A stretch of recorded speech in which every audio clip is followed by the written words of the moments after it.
pertobatan itu lebih dekat dengan healing sih. Jadi self healing.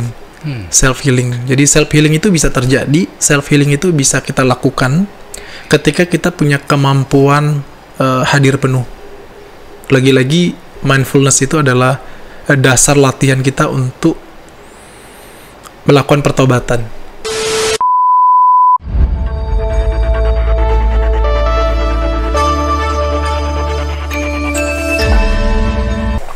Ya, semangat pagi. Namo Sang Hyang Adi Budaya. Namo Buddhaya. Namo Buddhaya. Pada kesempatan yang istimewa ini kami kedatangan seorang tamu spesial juga, Romo Wandiguna, ya. Dan beliau akan sharing kepada kita semua tentang pertobatan dalam agama Buddha. Bagaimana kabarnya Romo Wandi? Sehat Romo Effendi. Terima kasih. Ya, oke. Jadi ya, kita bersyukur beliau bersedia hadir ya, karena beliau seorang pengusaha Buddhis ya, dan tentu di tengah berbagai kesibukan beliau ini bersedia menyisikan ya waktunya untuk hadir pada podcast kali ini. Nah, jadi Romo, pertobatan dalam agama Buddha itu seperti apa ya? Boleh sharing ke kami? Menarik juga ya tentang pertobatan yang kadang jarang kita bahas, Romo ya. Ada, kalau di Buddhis itu lebih kental dengan karma ya. Di Buddhis itu lebih kental dengan lahir di surga ya. Di Buddhis mungkin lebih kental dengan kesucian ya. Namun kita sebagai perumah tangga memang kita punya kualitas. Jadi kita punya kualitas baik dan kualitas buruk. Jadi tentu kita sebagai manusia pasti melakukan kesalahan, pasti melakukan kebaikan, pasti melakukan kebajikan. Jadi manusia itu punya dua kualitas. Nah, sekarang kalau kita punya dua kualitas, berarti kita punya kualitas baik dan buruk. Nah, lalu kalau kita bertobat, berarti kita kan dibawa pada kualitas yang baik itu. Nah, kalau kita sudah berbicara pertobatan, artinya bertransformasi. Ya, gitu Romo. Jadi pertobatan itu kalau dalam praktek yang sering saya lakukan atau yang biasa kita lakukan adalah adanya transformasi diri dalam diri kita. Tetapi tidak semua umat Buddha kita memahami hal ini. Ada juga sebagian orang, sebagian umat Buddha yang memahami bahwa ketika berbicara pertobatan seolah-olah karma buruknya banyak banget. Seolah-olah dia sudah melakukan kesalahan besar. Tetapi pertobatan bisa kita lakukan setiap hari. Pertobatan bisa kita lakukan setiap waktu. Karena pertobatan itu sebenarnya yang membuat transformasi diri kita. Jadi kalau dalam praktek Buddhis itu lebih banyak dikenal dengan memulai lembaran baru. Jadi itu pertobatan dalam Buddhis adalah beginning anew, memulai lembaran baru. Seperti itu, Romo. Jadi transformasi itu dalam arti seperti apa nih? Saya masih belum paham. Jadi begini, pertobatan artinya kita sudah punya komitmen, kita sudah punya kemauan untuk berubah. Jadi pertobatan yang dilakukan dalam praktek Buddhis adalah back yourself, kembali ke diri Anda, kembali ke diri kita. Jadi itu langkah pertama yang harus kita lakukan adalah kembali ke diri kita. Itu yang pertama. Bahwa recognize, mengenali diri kita. Itu yang pertama. Yang kedua adalah love ourselves. Jadi mencintai diri kita. Jadi kalau kita sudah mencintai diri kita, mengenali diri kita, ada kemauan untuk bertobat, ada kemauan untuk bertransformasi. Jadi yang saya katakan pertobatan dalam agama Buddha adalah mencintai diri sendiri. Jadi ketika kita sudah mencintai diri sendiri, ada kualitas baik dalam diri kita. Kualitas baik itu yang harus kita panggil, kualitas baik itu yang harus kita temui, yang harus kita bangunkan dalam diri kita. Karena pada sifatnya manusia itu punya dua dimensi, baik dan buruk, itu udah pasti. Nah, karena kita punya kualitas baik, nah itu yang harus kita bangunkan, itu yang harus kita gali dalam diri kita. Sehingga pertobatan dalam Buddhis itu tidak berhenti pada titik penyesalan. Jadi kayak orang tuh kalau mau bertobat tuh, saya menyesal ya, saya nggak akan melakukan lagi. Nah itu dalam Buddhis tidak berhenti pada titik itu, tetapi yang perlu kita lakukan adalah kembali ke diri, kenali diri kita, dan mencintai diri kita. Kalau kita sudah masuk ke dalam kapasitas mencintai diri kita, kita akan menemukan benih-benih yang baik itu. Kita akan menemukan benih-benih positif itu. Jadi sebenarnya yang secara kasat mata, secara awam, bahwa kita melihat Buddhism itu pertobatan kepada Buddha. Jadi itu sebuah cara ya, cara upaya kausalya di mana seringkali kita melakukan ritual-ritual yang memang sangat bagus sekali. Apalagi sampai dalam ritual Mahayana itu kita kenal dengan 88 Buddha. Kita kenal dengan 1000 Buddha. Kita bertobat. Jadi naskah pertobatan dilakukan. Jadi kayak kita dibawa kepada satu kondisi, ucapan, perbuatan, pikiran kita untuk hadir di hadapan Buddha. Ini secara tradisionalnya ya. Dalam praktek-praktek ritual Mahayana ada praktek-praktek pertobatan. Seperti itu, Romo. Jadi sebetulnya apakah para Buddha itu bisa memaafkan diri orang tersebut atau cara kerjanya seperti apa nih, Romo? Pertanyaan yang menarik ya. Jadi apakah Buddha bisa memaafkan gitu ya? Apakah Tuhan bisa memaafkan gitu ya? Ya pada dasarnya adalah Buddha punya kualitas yang mulia. Buddha punya kualitas yang baik. Sehingga tidak ada kondisi di mana Buddha itu punya rasa benci, punya rasa kesel ya, marah gitu ya. Ini kualitas Buddha. Jadi apakah kita harus memohon kepada Buddha gitu ya? Nah ini yang coba kita harus pahami, bahwa kita sebagai umat Buddha adalah Buddha telah hilang, Buddha telah meninggal, Buddha telah parinibbana gitu ya. Tetapi kehadiran Buddha itu ada pada ajarannya, kehadiran Buddha itu ada pada sifat-sifat luhur murid-muridnya gitu ya. Ada juga kita ketika kita melakukan kesalahan, mengakui kesalahan di depan para murid-muridnya, yaitu para biku.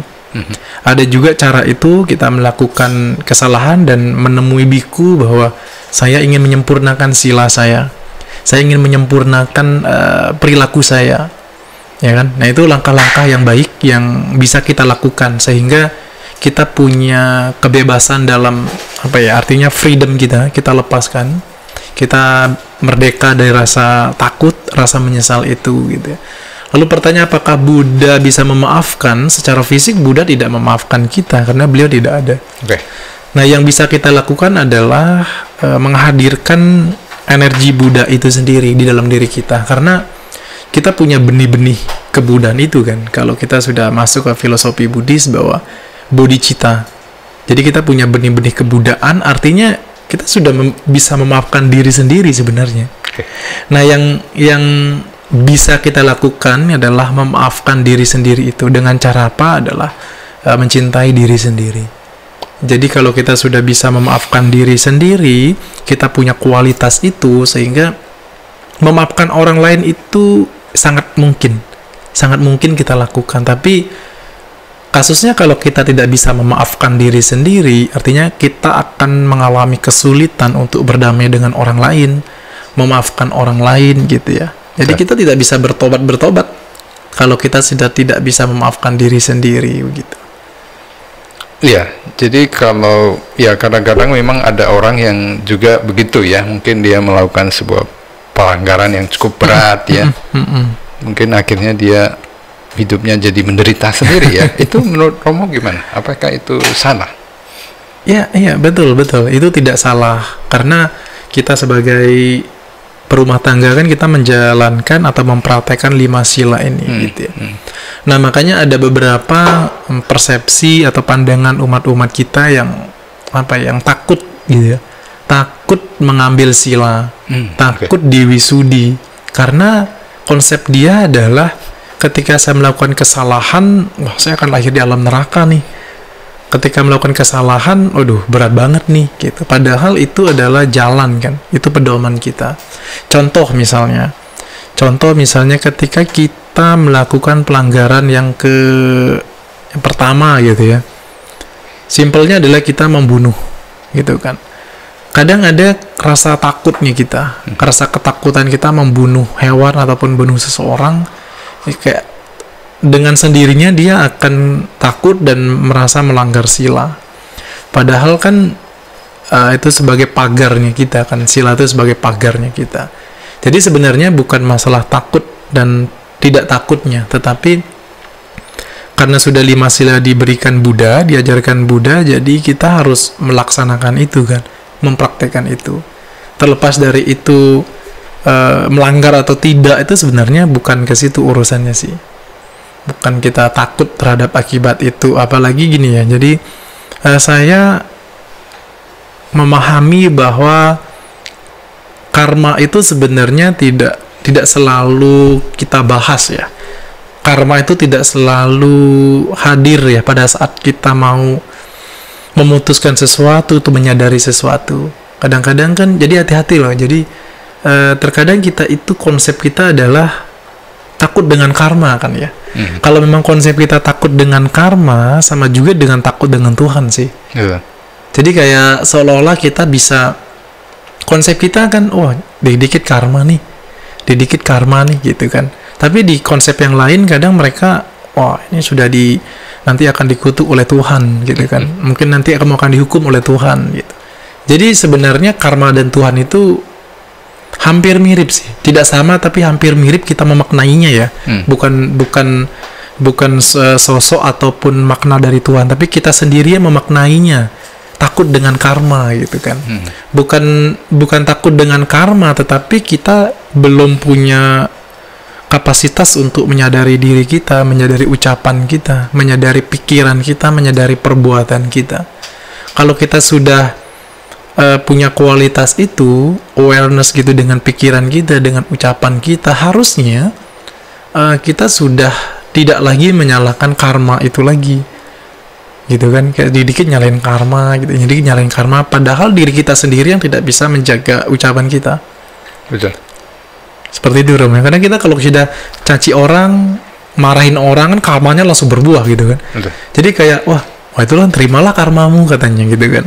Padahal itu sebuah respon yang alamiah sebenarnya. Kalau Anda sudah mengucapkan kata-kata kasar, Anda akan mendapat cacian. Tapi kalau Anda sudah mengucapkan kata-kata yang lemah lembut, Anda akan disenangi orang. Seperti itu sih. Ya, setuju Romo. Jadi bahwa dengan 5 sila itu menjadi sebuah pagar ya. Jadi biar seseorang tidak melakukan pelanggaran yang berat-berat mungkin ya.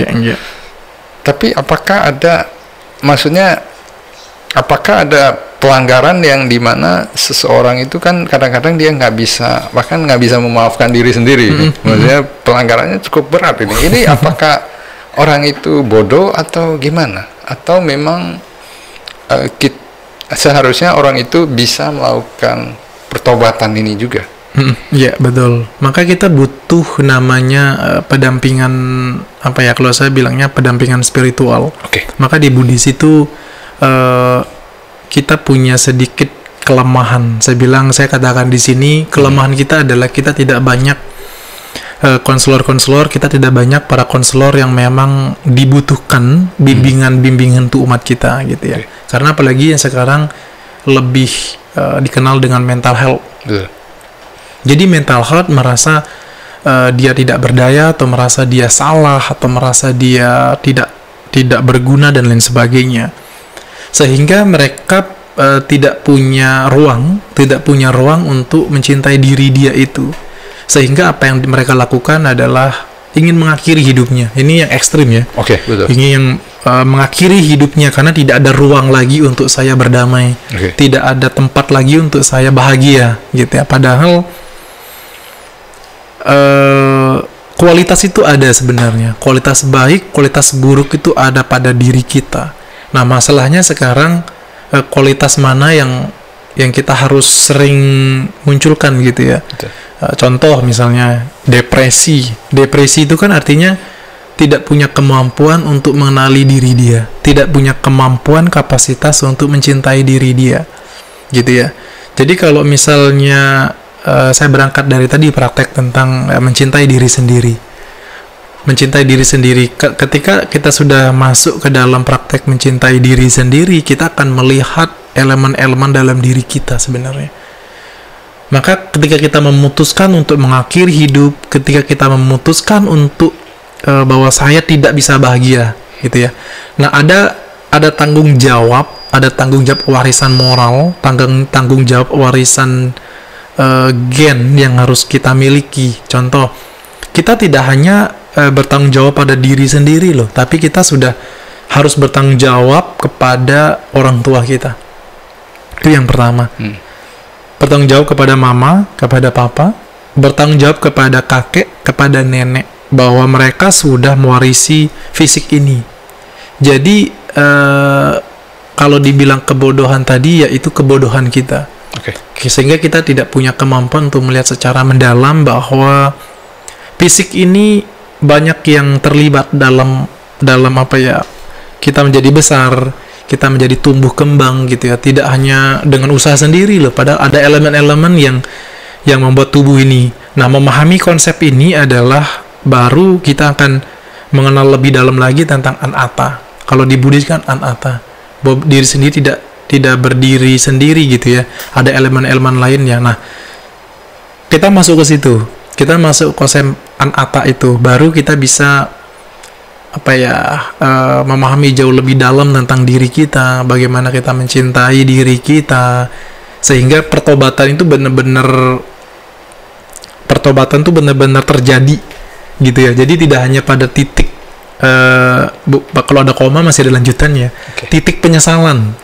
Oh, menyesal saya melakukan ini, tapi kita tidak melihat secara mendalam kenapa saya begitu, kenapa saya begini, gitu. Kenapa saya depresi? Kenapa saya kok menderita sekali hidup saya, gitu. Jadi orang tersebut diajak melihat sebab akibat, gitu ya. Sebab akibat, betul. Jadi juga agar dia tidak mengidentifikasi dengan rasa bersalah itu sendiri. Iya, begitu betul, ya, Romo, betul. maksudnya anatta itu, betul ya. Wow. Jadi benar-benar konsep anatta itu sebenarnya stempel dharma. Jadi stempel dharma itu tentang anatta itu. Kalau kita memahami itu, sehingga karena kadang gini, kualitas-kualitas diri kita tanpa disadari itu ada beberapa kualitas yang kita sudah terima warisan itu dari leluhur kita. Sikap depresi, sikap kesel kita, sikap tidak bisa menghandle diri sendiri, itu kadang-kadang itu bisa turunan. Turunan warisan dari orang tua kita, sehingga kita menjadi seperti ini sekarang. Nah, itu tanpa disadari sih. Jadi kita harus bertanggung jawab atas hal itu sih. Oh ya, luar biasa ya. Jadi mungkin lewat sistem syaraf kali ya, Romo ya. Bisa diturunkan. Iya, karena ya coba saya tadi jelaskan itu karena supaya konsep pertobatan itu tidak pada penyesalan, tidak pada sebuah ritual gitu, ritual semata bahwa wah saya akan melakukan pertobatan dengan melakukan kebaktian satu hari satu malam gitu ya, sehingga dosa saya terhapus gitu ya. Nah, konsep Buddhis nggak ada. Konsep Buddhis lebih kepada menyadari diri kesalahan itu. Kenapa saya melakukan itu gitu? Kenapa saya harus marah tadi? Kenapa saya harus mencaci maki orang tadi? Kenapa saya harus bermusuhan dengan dia sih gitu? Apa yang salah? Apakah persepsi saya, pikiran saya? Nah, kita lebih ke mengenali itu sih, mengenali perasaan itu, mengenali perasaan itu pada diri kita. Lebih ke situ. Kalau kita sudah masuk, ya tentu saya sarankan memang harus berlatih sih. Apalagi kita yang namanya meditasi ya, meditasi, perhatian penuh, sati. Nah, itu kalau lebih boomingnya sekarang kan mindfulness. Mindfulness itu praktek yang memang bagus ya, bagus untuk kita. Ya, oke. Nah, tapi apa namanya, cara konkretnya itu gimana, Romo? Jadi maksudnya kan tadi masih, apakah ada sebuah ritual yang perlu dijalankan mungkin dari tradisi yang Romo kan master dari tradisi Pelampir Asia, jadi maksudnya ritualnya kayak gimana nih? Tadi kan masih konseptual ya, jadi apa yang harus dikerjakan misalnya? Konsep yang ritual atau praktek yang dilakukan biasanya di pusat-pusat latihan meditasi seperti yang saya pelajari, saya praktekkan itu, kita biasanya mereka dalam retreat, sesi retreat itu di ending itu biasa ada naskah pertobatan, atau kita kenal dengan touching the earth. Touching the earth itu menyentuh bumi. Jadi latihan menyentuh bumi itu adalah praktek memulai lembaran baru di mana kita melakukan pertobatan di situ. Jadi hasil latihan kita, hasil kebajikan kita hari itu, kita melakukan latihan praktek menyentuh bumi. Jadi kita pada satu latihan misalnya ya, latihan kita berdiri tegak atau mungkin kita di depan altar gitu ya. Kita bisa membawa leluhur-leluhur kita di hadapan kita. Jadi kita bisa menghadirkan leluhur-leluhur kita bisa menghadirkan orang tua kita bisa menghadirkan orang-orang yang kita benci, kita bisa menghadirkan orang-orang yang kita sayangi. Lalu dalam ucapan pikiran kita hadir di situ, lalu kita menyadari mungkin kesalahan yang telah kita lakukan selama ini, karena saya juga bertanggung jawab terhadap fisik saya harus memaafkan diri saya dan saya harus minta maaf kepada leluhur-leluhur saya. Nah, ada praktek latihan menyentuh bumi itu, kita akan menyentuh bumi, kalau kita di Buddhis bernama skara.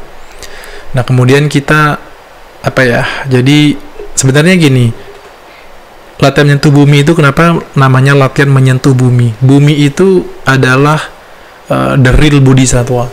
Jadi biasanya kita dengar dengan the father son. Kalau guru kami Master Jen Thich Nhat Hanh itu mengatakan the father son and the mother earth.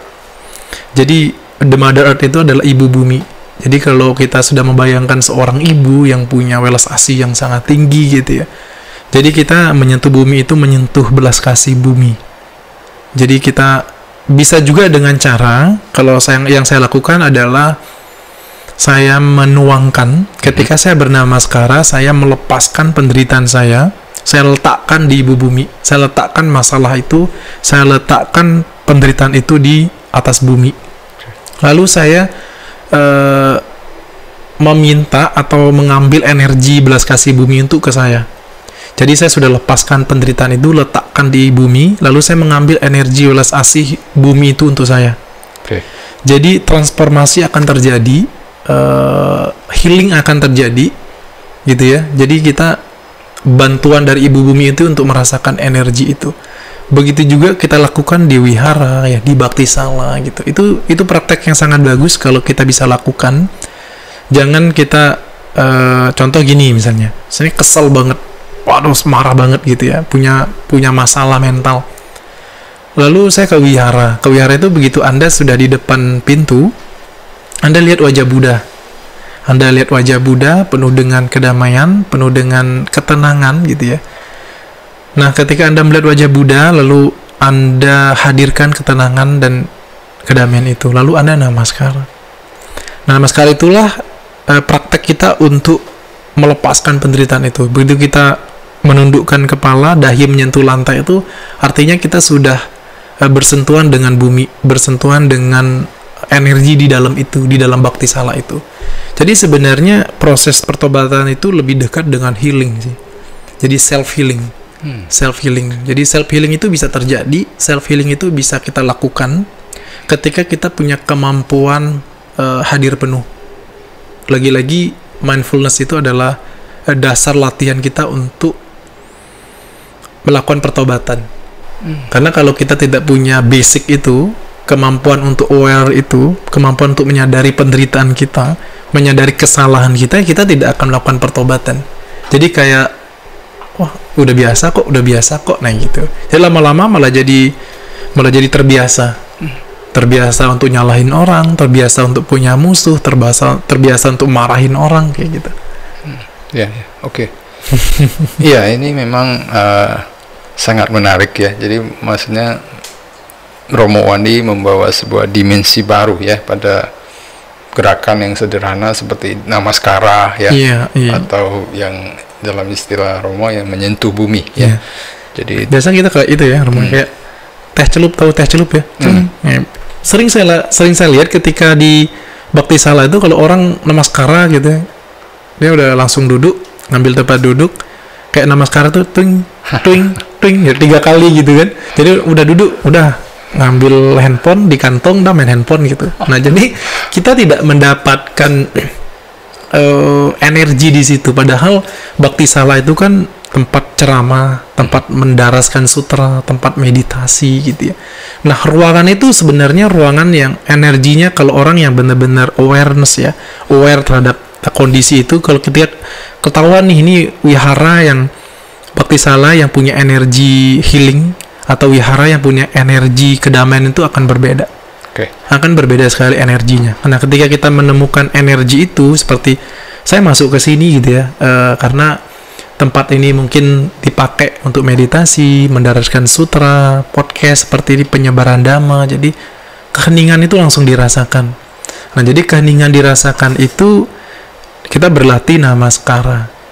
Namaskara artinya kita bernapas masuk, napas keluar, napas masuk, napas keluar, namaskara. Kemudian pada saat dahi kita menyentuh lantai juga sadari napas baru bangkit lagi. Sebenarnya itu mau namaskara, mau baca parita, nencing, itu sebenarnya adalah meditasi kita bisa lakukan di situ. Jadi jangan jadi jangan memisahkan gitu ya. Jadi jangan memisahkan antara ritual meditasi gitu ya. Kalau orang menganggap kan, kalau ngapain tuh lihamkeng, aduh lama sekali gitu ya. Kalau orang yang kemampuan sadar penuhnya tinggi, dia akan mengikuti dengan baik sih gitu. Jadi benar-benar dari unsur-unsur ini kita sebenarnya melakukan pertobatan itu bisa kita lakukan sih, dan yang perlu saya sampaikan adalah pertobatan itu tidak berada di luar diri kita. Pertobatan itu tidak juga bentuk ritual semata, bentuk upacara semata, tetapi pertobatan yang diajarkan oleh Buddha adalah pertobatan untuk memulai lembaran baru itu. Kayak mengenali diri dulu, apa yang harus saya transformasi, apa yang harus saya rubah dalam diri saya gitu. Jadi itu memang wah luar biasa ya. Maksudnya artinya sampai mencintai diri sendiri ya. Jadi dan kita menumbuhkan potensi-potensi positif ya. Betul.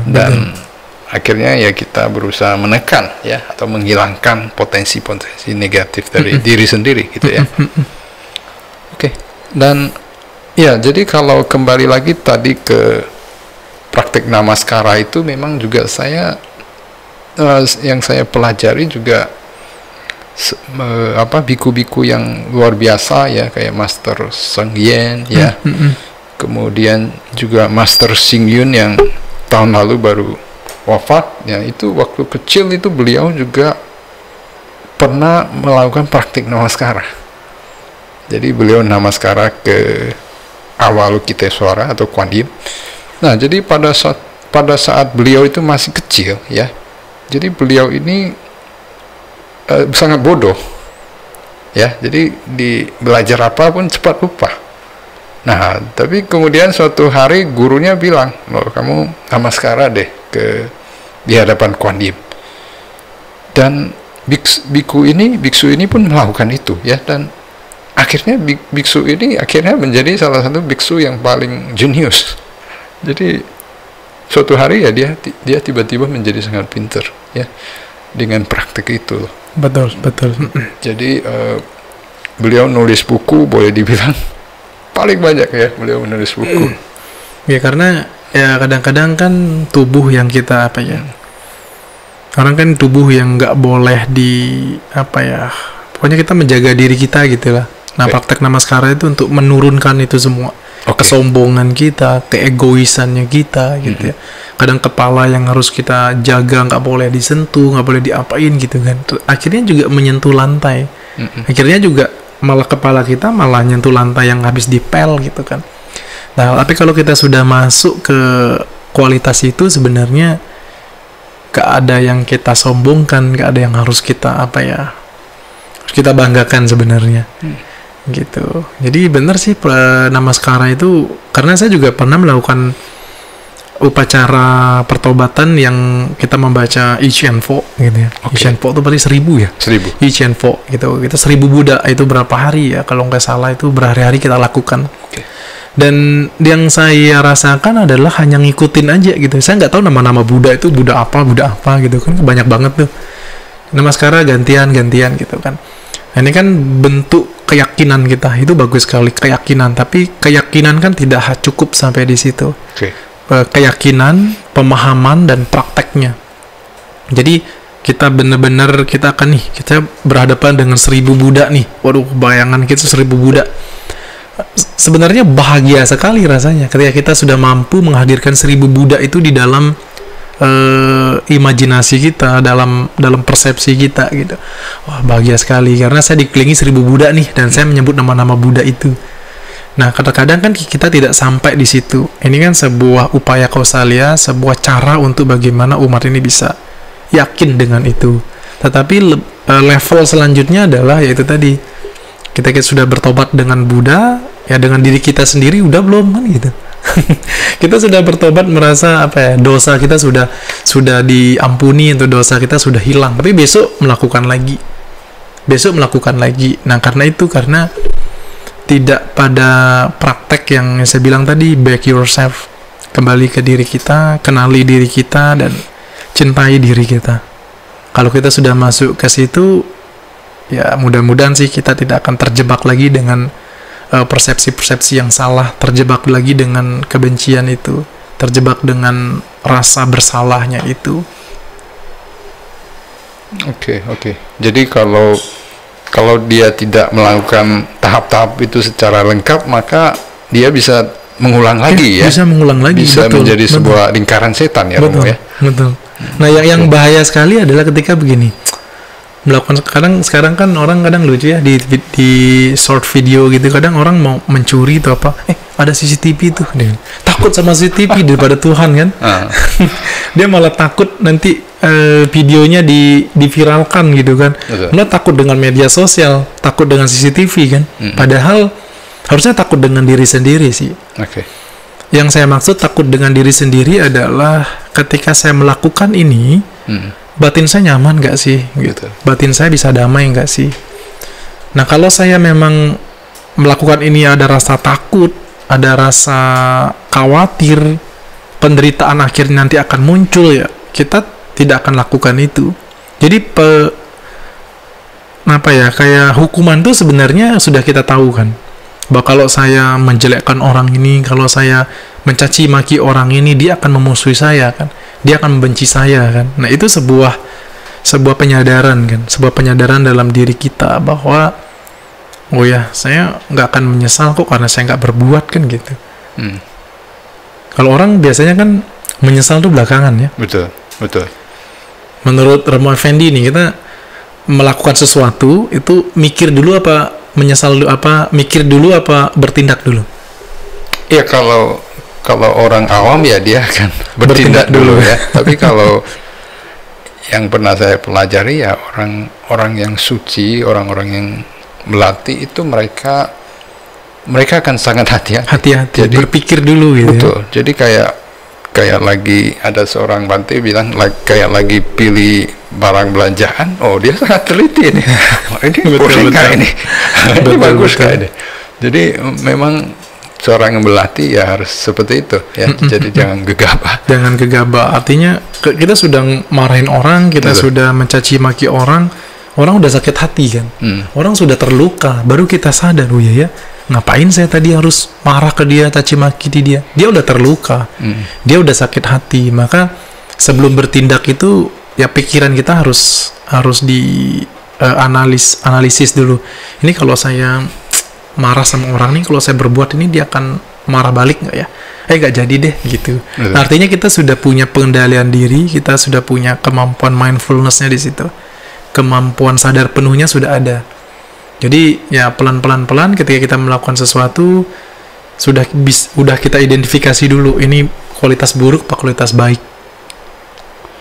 Betul. Gitu. Nah, oke, Romo. Tapi kadang-kadang ada sebuah kepercayaan atau orang yang melakukan praktik misalnya satu pertobatan, mungkin mandi di mana, apakah semua dosa itu bisa dibersihkan, dosa-dosa masa lampau, mungkin juga dosa masa depan. Itu mungkin nggak, Romo?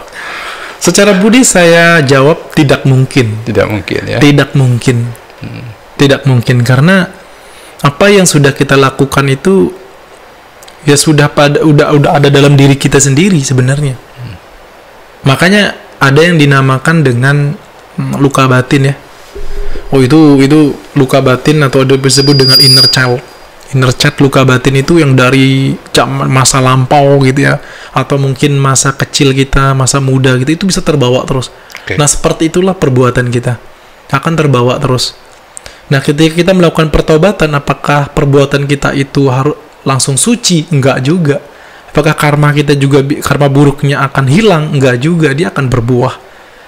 Dia akan berbuah, tapi porsinya kan mungkin karena kualitas baik kita sudah semakin bertambah, semakin baik, karma buruk itu akan terjadi, akan berbuah, tetapi tidak berdampak.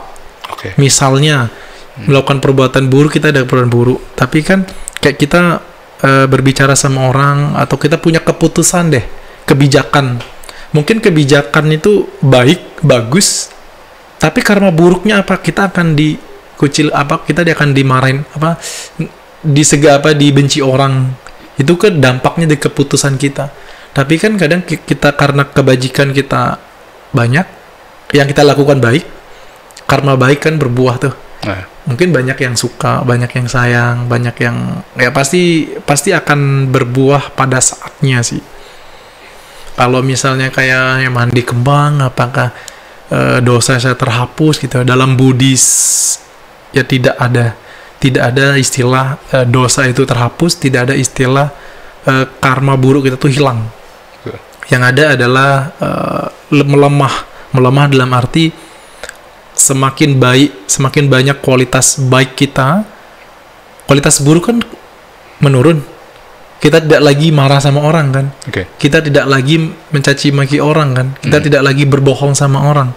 Jadi kualitas itu menurun, akhirnya karma buruk itu nggak akan berbuah. Itu maksudnya. Bukan berarti saya nggak akan dibenci orang itu, bukan berarti saya bahagia terus. Karma buruk itu akan berbuah, tapi kualitasnya kecil, karena kita sudah meningkatkan kualitas baiknya terus. Jadi dengan transformasi, jadi karma buruk yang datang itu menjadi tidak begitu berarti. Tidak begitu gitu berarti. Oke. Keren banget, Romo. Jadi kita sampai pada penghujung dari podcast kita ya. Jam berapa ya? Jadi tadi jam siang ya. Jadi mungkin Romo bisa memberikan sebuah kesimpulan untuk para pendengar kita, supaya ya insaf nih, mau bertobat nih, gimana nih? Romo, baik ya teman-teman. Jadi tentang tema ini adalah sangat bagus, apalagi ini adalah tahun baru ya. Kalau kemarin sempat saya sharing ya bahwa New Year New Me, jadi tahun baru inilah kita yang baru. Jadi teman-teman ya mungkin yang mendengarkan podcast ini, jadi manusia tuh punya kualitas baik, kualitas buruk. Semua orang pada dasarnya punya dua dimensi. Jadi kita ada dimensi negatif, ada dimensi positif. Sekalipun orang yang belum mencapai tingkat kesucian seperti Sotapanna, Sakadagami itu pasti ada, makanya belum mencapai arahat karena masih ada kualitas baik, kualitas buruk. Apalagi kita manusia. yang jalan maga aja masih belum, kita masih di pinggir-pinggirannya gitu. Jadi kualitas baik, kualitas buruk kita miliki. Nah, masalahnya sekarang adalah seberapa sering kita menghadirkan kualitas buruk itu. Seberapa banyak kita melakukan kesalahan-kesalahan dan perbuatan-perbuatan yang buruk, perbuatan yang tidak baik. Kalau kita sering kali melakukan perbuatan baik atau perbuatan buruk, otomatis ya kita akan menderita terus. Kita akan tidak bahagia gitu. Nah, jadi apapun itu kita lakukan selama kita masih punya kualitas buruk, percaya pada diri kita bahwa kita masih punya kualitas baik dalam diri kita masih bisa kualitas untuk bahagia, hidup bahagia. Jadi jangan hidup ini kalau kita sudah menderita, sudah berakhir gitu ya, kayak nggak ada ruang kebahagiaan gitu ya. Tidak seperti itu konsepnya, bahwa karena kenapa ada penderitaan, karena ada konsep kebahagiaan, Romo. Jadi jangan apa aja hidup ini kok menderita terus gitu, karena kita pernah bahagia. Kalau kita tidak pernah bahagia ya nggak mungkin kita menderita, kan begitu. Jadi sangatlah mungkin kita bisa menikmati kebahagiaan itu, sangatlah mungkin kita bisa menikmati kedamaian itu. Jadi di bawah penderitaan itu ada kebahagiaan, di bawah kesusahan itu ada kesuksesan juga. Jadi dua sisi ini yang terus bergantian.